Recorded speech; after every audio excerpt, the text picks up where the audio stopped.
Muy bien, pues nuevamente buenas noches.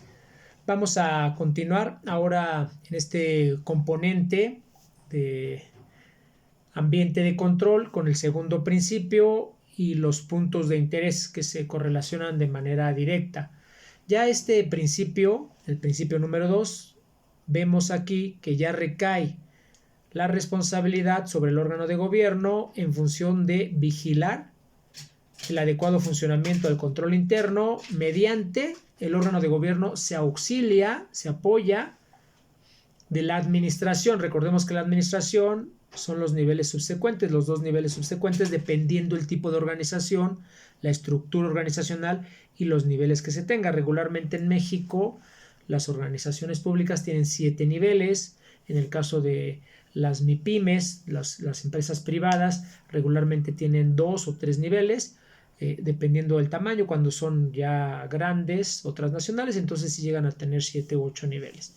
Pero bueno, aquí por supuesto ya el órgano de gobierno entonces será el responsable de vigilar el funcionamiento adecuado, eficaz, eficiente en materia de control interno mediante la administración, que ya comentaba cuáles son esos niveles subsecuentes, y en su caso las instancias que establezca. ¿Quién las establece? Precisamente por ese compromiso, por esa responsabilidad, pues las establece el propio órgano de gobierno. El órgano de gobierno determina que la administración y también alguna instancia adicional, se puede tener algún auditor interno, contratarse a alguna evaluadora de manera temporal que puede evaluar el control interno, etcétera. Hay miles de mecanismos que se pueden implementar, pero será el órgano de gobierno el que se encargue de determinar qué instancias son las que van a estar apoyando, coadyuvando para el adecuado funcionamiento del control interno y específicamente del ambiente de control, que como ya comentaba es la parte estructural, los cimientos. Recordemos que si hacemos un edificio con cimientos que no son los adecuados, que son cimientos endebles,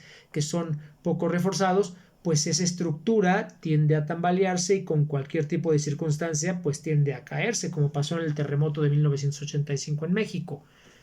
Y entonces pues sabemos que esta parte, el ambiente de control, que es la cimentación, pues es importante que sea muy sólida para que los demás componentes, los demás pisos del modelo de control, pues resistan sobre este cimiento y funcionen de manera adecuada en una perspectiva siempre de mejoramiento continuo.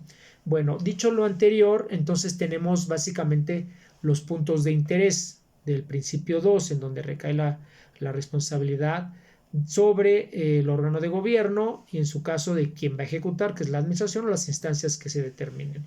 Vemos entonces aquí en el principio número 2 los puntos de interés: estructura para la vigilancia, vigilancia general del control interno y corrección de deficiencias.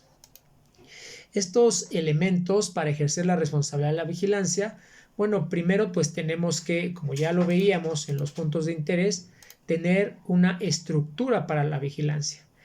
¿Cuál es la estructura que se propone? Bueno, pues la idea es que en función de las responsabilidades que se tienen dentro de la propia estructura, dentro del marco legal, dentro del marco normativo en cada institución pública o en caso de cada institución privada, pues regularmente tienen un marco que las regula. A veces no siempre está determinado, pero en la práctica lo llevan a cabo. Entonces, con base en esa estructura, pues vamos a establecer qué tipo de informes se requieren, cuál es la periodicidad de los informes, si es necesario que adicionalmente se cree un comité, un consejo, un subcomité, un órgano, un subórgano que en materia de control interno esté determinando, ya no el órgano de gobierno, sino que el mismo órgano de gobierno determina, porque a veces el órgano de gobierno tiene muchas funciones, pues determina que tiene que tener ayuda y auxilio, por ejemplo, pues de un comité.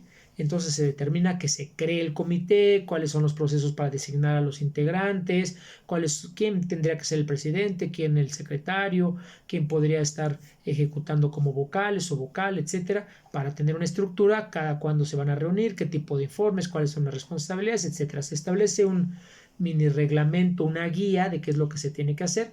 Y bueno, pues ahí ya empezamos con la estructura de la vigilancia, ¿verdad?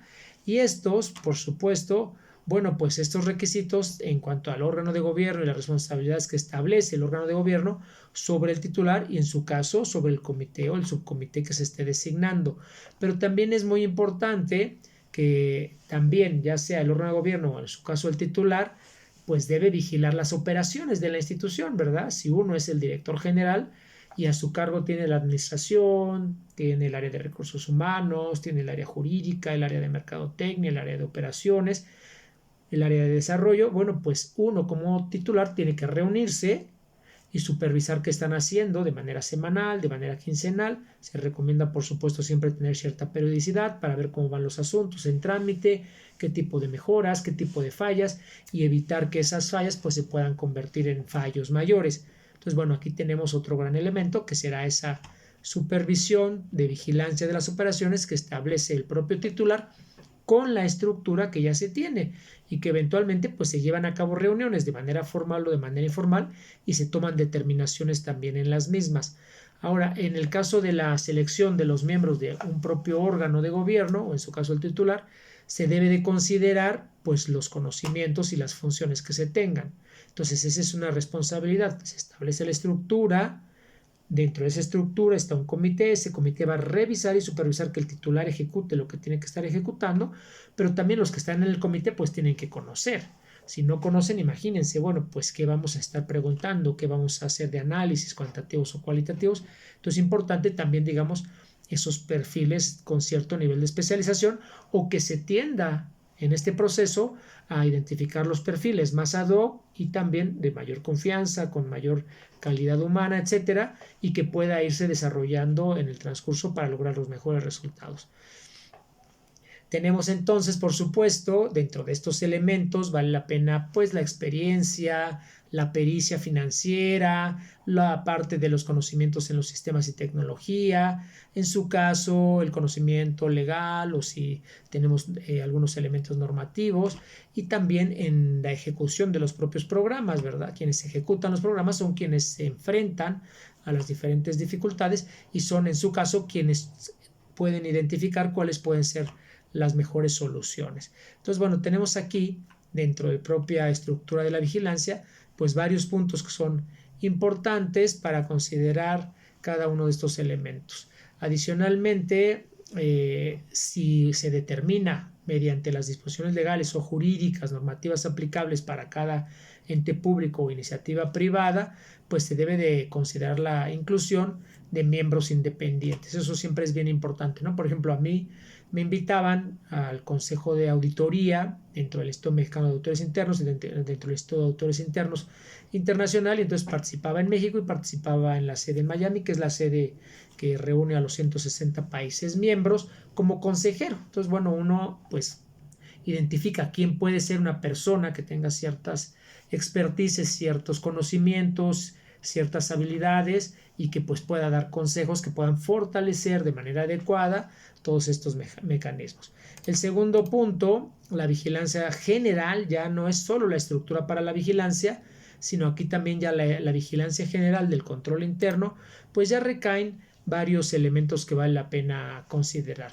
En este caso, por supuesto, nuevamente sobre la estructura organizacional, pues recae de manera general el diseño, la implementación y operación del control interno. Si, por ejemplo, uno es el director general y tiene 3 direcciones a su cargo, pues recae directamente sobre esas 3 direcciones la supervisión, la implementación, la concientización, los indicadores de control interno. Si uno es director y tiene a su cargo 4 subdirecciones, pues lo mismo en estos tramos de control recaen la implementación, el diseño, los indicadores, la concientización y las responsabilidades que cada uno tiene en materia de control interno. Entonces ahí ya estamos operando ya no solo en la estructura, sino en la vigilancia de carácter general, en donde adicionalmente a este cuerpo colegiado, a este órgano de gobierno, digamos que son funciones ya inherentes que se tienen en las organizaciones, el tema es nada más generar cierta metodología. Por supuesto, siempre considerando que cada uno de estos componentes de las jerarquías estratégicas y directivas, pues tienen que mirar lo que es el ambiente de control, lo que es la administración de riesgos, lo que es las actividades de control, la información y la comunicación. Me referiré, por ejemplo, al ambiente de control. Bueno, ahí cada uno de los directores generales, de los directores, de los subdirectores, jefes de departamento, coordinadores, según establezca el organigrama, pues debe establecer y promover la integridad. Ya no es solo que diga el código de ética o que diga el código de conducta, sino llevarlo a la práctica dentro de la dirección general que nosotros llevamos, de la dirección de área que nosotros llevamos, de la subdirección, etcétera. O sea, aplicarlo en la práctica, establecer y promover esta integridad, pero también los valores éticos, llevarlos a la práctica con ejemplos y con supervisión y con responsabilidad, y también tener una estructura para la vigilancia. Vean, a mí me llama la atención, por ejemplo, en el ámbito médico, se da en varios ámbitos, pero haré esta referencia. En el ámbito médico, pues eventualmente hay un jefe de departamento y hay médicos que dependen de este jefe de departamento, pero los médicos de repente pues se salen a la priva, por ejemplo, a atender. Cuando eso en el caso de la administración pública pues no está permitido, aunque sí por las costumbres y los usos que se generan, no por la parte legal. Hay excepciones, pero esas excepciones a veces ya se convierten en costumbre. Entonces, ahí diríamos que hay un control interno desde la perspectiva de esa estructura, en el caso del ambiente de control, que es débil. Bueno, aquí tenemos entonces esta perspectiva que es muy importante, la vigilancia general en cada uno de los puntos y que debe de, por supuesto, aplicarse para identificar el tercer punto, que es la corrección de deficiencias. Como lo hacemos nosotros de nuestra persona, pues es lo mismo llevarlo a la práctica en el caso de las instituciones, por supuesto con estructuras y un grado de complejidad mayor, ya que se comparten con diferentes tipos de personas, con el capital humano, con los recursos financieros, los recursos tecnológicos, legales, materiales, etc. Ya para la corrección de deficiencias, pues es bien importante que se proporcione información derivado de la estructura que ya tenemos y de la vigilancia general, pues se generan informes. Por ejemplo, nuevamente si vamos al tema del ausentismo del personal, bueno, si tenemos en 15 días que no hay ninguna persona que ha faltado, pues nuestro informe dirá que de las N personas que tenemos contratadas, ninguna faltó. O a la inversa, si de las N personas ha faltado el 20%, pues eso dirá nuestro informe. No es un informe especial, es el informe que tenemos en función de esa obligación y de que las personas pues registran, de que se registran en una bitácora o de que se tiene un checador digital a través de la huella o a través del iris o a través del reconocimiento facial, y que esos pues nos van dando informes en donde dice faltó, no faltó, llegó tarde, llegó temprano, tuvo que salir, etcétera, llevar ciertos controles. Cuando sea necesario, recuerden que no siempre es necesario llevar todos los controles. Estoy citando algunos ejemplos y ahí es cuando pues se van corrigiendo las deficiencias. Bueno, vemos un análisis de causa raíz, ¿por qué está faltando el 20% de las personas? Como en el caso del sector salud público, ¿por qué falta el 42% de las personas? Bueno, ¿y qué tenemos que hacer? ¿Qué podemos hacer para transformar esa realidad? Estamos hablando de un mundo de personas.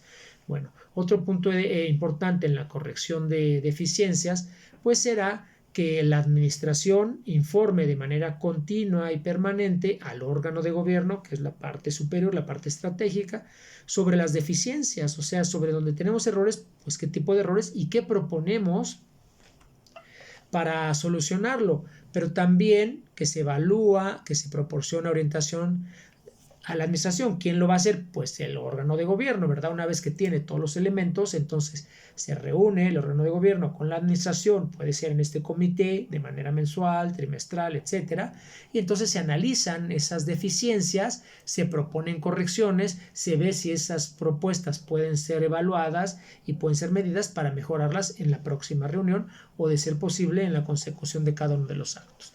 Adicionalmente a esto, pues también es bien importante que una vez que ya se han detectado esas deficiencias y se han aplicado ciertas correcciones, pues se monitoreen, se supervisen que esas deficiencias ya no vuelven a sucederse y que se proporcione orientación adecuada sobre los plazos para poder corregir cada una de estas posibles deficiencias.